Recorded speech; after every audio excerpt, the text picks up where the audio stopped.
Merry Christmas, everyone! Oh my gosh, I absolutely love this time of year, and as you can see, I'm back home. I finished my first semester at college, and I decided to return back to my family, and later on I'm gonna open some presents, but before that, I gotta do my Christmas video. And I'm actually kind of looking forward to do this one, because hey, I'm happy that I'm back home, and I'm talking about movies that aren't terrible. Alright, that's a little mean. Jack Frost wasn't terrible. The Grinch was, but not Jack Frost.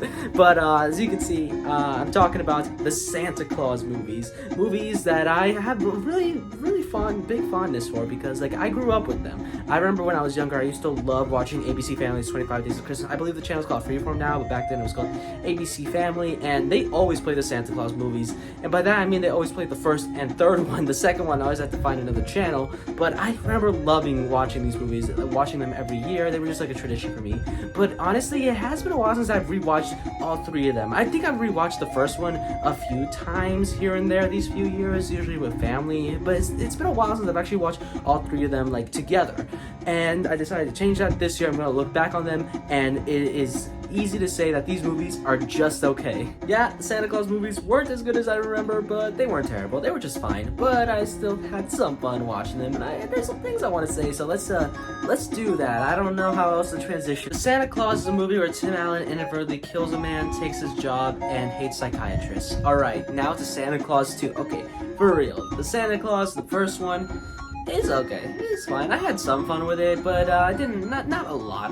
I think like there's some parts of it here and there that are kind of cute. There's an interesting aspect of it that I feel could probably work for a pretty emotional story. But overall, it's just a pretty okay Disney family Christmas movie. I rewatched this movie a ton when I was a kid during the holiday season, especially when it would air like on ABC Family's 25 Days of Christmas, which I mentioned before.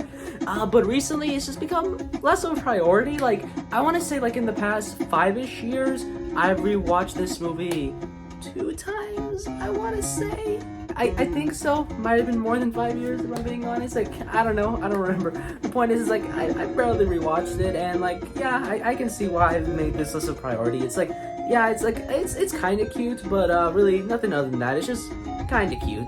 I think the scene where we see Scott and Charlie hop on the sleigh and continue Santa's duties for the rest of the night, we see them like doing all the Santa stuff. It's kind of cute. Same goes for the scene where we first see the North Pole and all the elves. Again, kind of cute. And then later on, there's like we see Scott return back home. Now he's like Santa, and he slowly morphs into Santa, kind of like a parasite has taken over his body, and slowly changing it until it becomes the form of Santa Claus, I guess.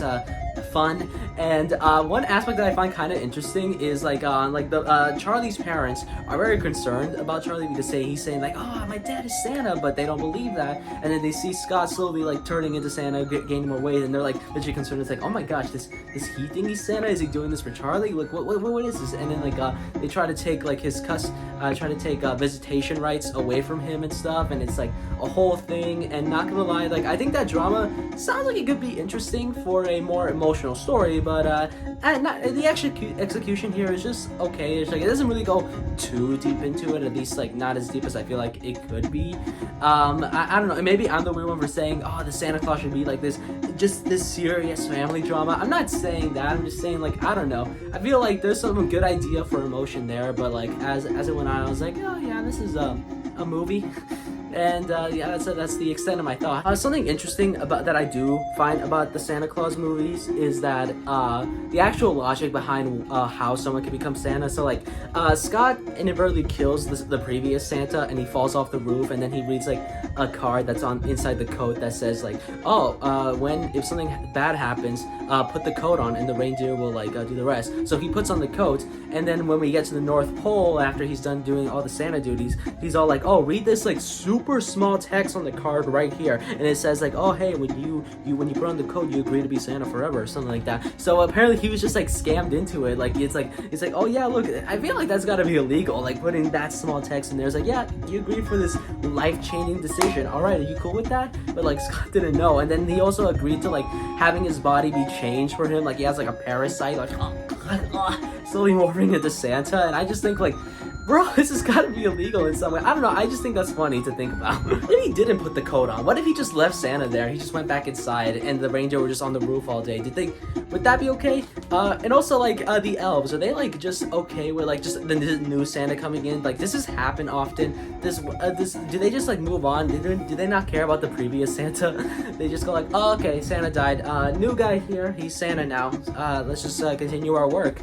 That is wow. I'm probably overthinking that whole concept of this movie, but like I don't know. I found myself thinking about that more than what was actually happening in the movie, which like everything else about the movie is fine. Like I feel like that whole family drama aspect could have been a bit more interesting, but as the movie went on, I was just like, yeah, this is kind of cute, I guess, but like I wasn't too invested in it. And I don't want you to think that I think this movie is bad. No, I think it's fine. I somewhat enjoyed it, but like I can kind of see why like I may have grew out of the movie, honestly, because it's just like I don't know, it just didn't held my interests as it went on. All right, Santa Claus 2 time, baby. Okay, the funny thing about this one is I mentioned before I rewatched Santa Claus movies during the holiday season when I was a kid. And I would always watch them when they would air on the 25 Days of Christmas event that ABC Family would have. But for some reason, Santa Claus 2 just wasn't there. I have no idea why. I would always have to find another channel. I don't know if it's still like that, if on like Freeform's 25 Days of Christmas they now show it, but like I don't know what was up with that. Why was it okay for them to show 1 and 3 but not the second one? Was it legality issues? I have a hard time believing if it is that, because like Disney owns ABC Family, they own the Santa Claus movies. I'm pretty sure they could show their own movies if they own the channel, but whatever. The point is, like, I always have to find it on the channel, and that's how I would watch it. But I was actually interested in this one and like the third one when coming up with the idea for this video, because it's been a very long time since I've seen this one and the third one, like I said before. Like I watched like the first one, I rewatched it maybe like 2 times in the past 5 or 6 years or something like that. But this one, not at all. So I was excited to see if it still held up. And it was also alright. It was just okay. But in the beginning, I was kind of getting into it, honestly. Yeah, I was kind of vibing with this one in the beginning. I actually felt a bit more of the Christmas vibes in the beginning with this one. Like, I don't know, when I saw like the Christmas town with all the elves and everything, like it didn't look amazing, but I don't know, I thought it looked kind of nice, and I was like, yeah, I'm kind of feeling this. And then later there was the scene where like Santa is talking to the Guardian, the council of like the legendary figures with people like the Bugs Bunny, not Bugs Bunny. The Easter Bunny, I meant to say the Easter Bunny, the Tooth Fairy, Sandman, like wow. Can you imagine that? A movie where you see Santa Claus, Tooth Fairy, the Easter Bunny, and the Sandman together? Wow, that's a cool concept. I wonder if they can make an entire movie just about that one. And as the movie went on, we saw things like, hey, Charlie, that being Santa Claus's son, is on the naughty list, and so he has to go back home to deal with that, to try to get him back on the straight path and be like, hey, you can't be doing naughty things. At the same time, Scott, or Santa, whatever you want to call him, starts falling in love with Charlie's principal, and then they kind of start having a thing, and it kind of affects the relationship between Scott and Charlie, and like, on paper, this actually sounds like it could lead to some pretty interesting drama, is what I thought. And remember I said on paper. Actual execution of it is fine, but it wasn't amazing or anything. Like I said, on paper, the ideas themselves sound good, and I wanted to be somewhat invested in it. But overall, I was just kind of like, oh, okay, yeah, it's fine. I thought there was like one pretty well done scene with like Charlie blowing up at Scott, saying like, how could you be dating her? Like, why are you doing this? Like you know what? Like, I hate that I can never talk to you, talk about my friends about you, or something like that. And like I thought that scene itself was well done, but like overall, it's just like that's the only memorable one where I feel like, oh, like the actual drama, but like the little drama between them was actually fully explored, at least like in an interesting way for me. And the romance itself is like fine. In reality, they had a few interactions, but there were only like 2 where they were kind of like getting along, and then later, boom, he's automatically feels like he wants to go on a date with her, he's in love with her, blah blah blah blah blah, and stuff like that. And then we actually go to the whole romance thing where they go on a date and stuff, and it was fine. I thought there was like one cute scene where like he goes to like the school Christmas party for the faculty, and he like surprises all the teachers there by giving them toys from their childhood, and they were all like so happy. It was a little bit corny, but I thought it was kind of cute. But like when it comes to the actual romance itself, it's it's fine, I guess. Actually, let me talk about the romance for a second. All right, so one big reason why Scott has to return back home and leave the North Pole for a bit is because he has to find a Mrs. Claus, because apparently on the card that says like, hey, if the last Santa Claus becomes incapable of doing the job and you put on the coat, you gotta be Santa Claus. You know, the one that was in very small text and, you know, basically felt like a scam, like, oh, you've been tricked, baby, you're Santa Claus now. Well, apparently on that card, there's an even smaller text in there that says, oh, by the way, you gotta get married, sucks to be you. It doesn't say that specifically, but it basically, and it's like, I just found that kind of dumb. Like, it feels like, I'm pretty sure the idea itself was just tacked on, like the writers were just like, all right, what should this be? It's like, I don't know, give him a Mrs. Claus, just say it was on the card. I'm sure that's what it is, but I don't know, like, even if it was that, it still doesn't make it all that great that they just say, it's like, they just go with such a lazy way of explaining why he needs a Mrs. Claus. It's just like, oh yeah, the card apparently had this thing, and that not even Bernard, the head elf, knew about, or he forgot about it or something.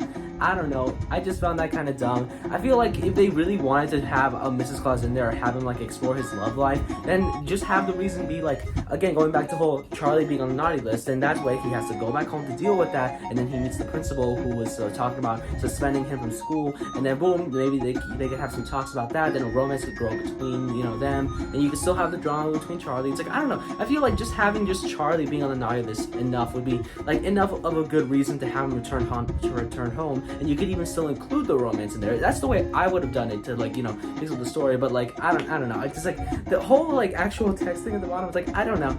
I just think it's dumb to say like he needs a Mrs. Claus or otherwise he can't be Santa. Like, I don't know. I just think that idea is kind of dumb because it makes you wonder, what about the Santa Claus before him? If he, like, you know, the one who died before him, did he have a Mrs. Claus? Because we didn't see a Mrs. Claus. What happened to her? Was she just kicked out the second, like, Scott, like, became the new Santa Claus? Was she kicked off screen? Like, I just, like, wondering all this, like, again, I don't know, why am I overthinking this? No, I'm not gonna keep going on with the questions. Like, I'm not going down that rabbit hole yet. I almost forgot to talk about Toy Santa. Okay, so in the movie, while Scott goes back home to see Charlie and everything, he leaves behind a Toy Santa version of him to kind of like stand in there for him while he's gone. And while the Toy Santa is there, he starts to like change some things and like basically take over and go like, okay, all kids in the world are naughty, so they're all getting coal. And like, okay, Tim Allen does the performance as this Toy Santa, and it is so bizarre. His performance is so, I don't entirely know how to describe it. You just kind of have to go see it. Like, go look up clips of it because it is honestly bonkers. Like, I don't know if it's like genuinely good or not, but like, it's entertaining, I'll say that. And like the way he looks is he has a plasticky face, and it's a little bit scary. It might haunt my nightmares. So yeah, that was a slightly entertaining part of the movie, the Toy Santa. Yeah. So overall, the Santa Claus 2 is also just okay. There were some neat ideas here and there, some cute stuff, and in some ways I do feel like it is a little bit more enjoyable than the first one. And like, if they had changed it up just a little bit in some of the story areas, it could have been even better than just okay. It could have been pretty good. But as it stands, it's just fine. Like, the actual execution makes everything feel like fine, okay. I did get a little bit bored as it went on, and by like the third act where we see all the elves fighting against the Toy Santa and his army and everything, I was kind of ready to check out by then. So overall, I will say the Santa Claus 2 is alright. And on to Santa Claus 3, the last in the trilogy. And just like the first two, this is one that I rewatched a ton as a kid during the holiday season. But just like the second one, I haven't seen it in a very long time. In like the last 5, 6, 7 years. I don't know. I don't keep track of time. But I was pretty interested in checking this one out again because I do have like a vivid memory of thinking this one was probably my favorite one as a kid, but now I think it's kind of the weakest one out of the whole trilogy, which is kind of sad to say because I feel like it has like the most interesting concept. In Santa Claus 3, the escape clause, the most interesting aspect to me is the escape clause itself. If Scott uses this magic snow globe and says, I wish I was never Santa, he can go back in time and like prevent him from becoming Santa. And in this movie, Jack Jack Frost, he's the villain of the movie, played by Martin Short. He wants to take over as Santa, so he tricks him into doing that what I just said, and then he goes back in time, changes all that, and then we see like this alternate world where like Scott Calvin never became Santa Claus, and he would just continue being like a workaholic, a toy businessman thing or whatever he was. And we see like the divides in the family that happened, and we see that Jack Frost, when he became Santa Claus, he took over the North Pole and turned it into like an amusement park where people can pay to be on the nice list and get their presents and all that jazz. And honestly, it sounds like so wild and interesting that I was like, oh dang, I think I want to see more of that. Honestly, it seems like they could go for like a Shrek Forever After type of thing. But my biggest issue with the movie is that while that in itself is a really interesting concept, we barely explore this escape clause world. The actual escape clause part is like the second half of the movie, I believe. So it feels like we're barely there. Just like, oh, he shows up there, he sees this is not his world, and so he goes to the North Pole to fix the problem. He gets to the North Pole really quickly for some reason. I don't know how. The North Pole is shown to be like this really popular spot where a bunch of families go in, and he goes there by plane. So like, again, how? If it's that popular, I feel like all flights should have been booked already, and like, you know, it's like a whole thing. How did he get there so quickly? That's my biggest question. That's the most unrealistic part of the movie. But regardless, like he goes there, he defeats Jack Frost, he learns his lesson, everything's happy and dandy. But like, I really feel the escape clause part should have taken up more of the movie. Like, it should have been shown up earlier. That way we can explore more of like, you know, just the emotional side of everything. Like Scott realizing that in this world where he never became Santa, he didn't really become a better person, and like he lost touch with his family and caused like this big divide. We could see more like Jack Frost and like how he ruined the North Pole and Christmas by getting rid of its magic and making it more commercial and everything. Like, I don't know, I feel like this could have been a really interesting idea if they had just made it the actual movie, not just like half of it. Like, I mean, like, it gives me like for real, it gives me like Shrek Forever After vibes. So I think I'm just asking that I want this movie to be Shrek Forever After, I guess. But like, I'm just saying it could have been really cool. But no, mostly in the beginning it's just Scott like having this issue where like, oh, he's working too hard, but like his wife just wants to be with him, you know, and all that stuff. It's like that kind of typical problem, and it's like done. And I mean, I didn't really care about it. But then he brings in like the in-laws to stay with her, but they can't let them know that he's Santa, so he pretends the North Pole is actually Canada, which could be funny. But most of the jokes are basically like the elves going like, hey, you know, like the Canadian thing, I guess. I don't know, I've never been there. Regardless, it could have been funny, but it really wasn't.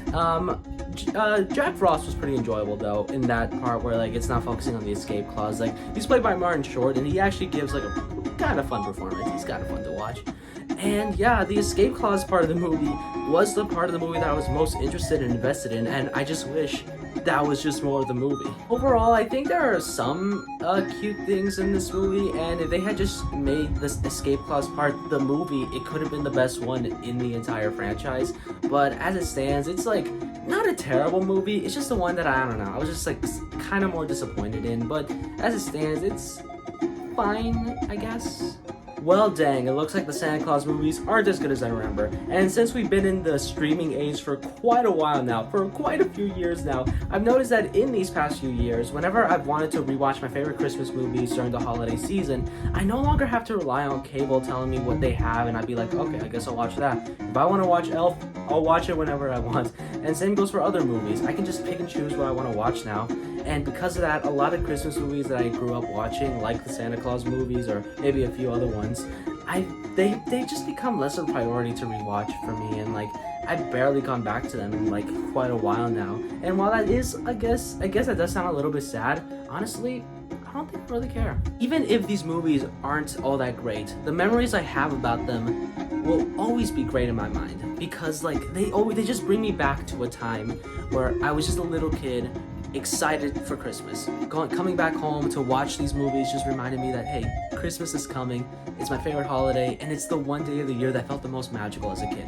Just get me excited for the day I'll open all my presents, and the day I'll just spend time with my family, just, you know, just being together, and just like feeling magical. Those memories make me so happy that even now, as like a slightly jaded adult with the pressures of college and the future, like the Christmas magic still is a little bit in me, and those memories help fuel it. And those memories have the Santa Claus in them. And even if the movies themselves aren't that fantastic, the memories attached to them are. So yeah, Santa Claus movies, they're not great, but at least I enjoyed them as a kid. And now that I'm done talking about the Santa Claus movies, I just want to say thank you so much for watching, and Merry Christmas. I hope you have a great holiday season. Alright, now I'm off to open my presents.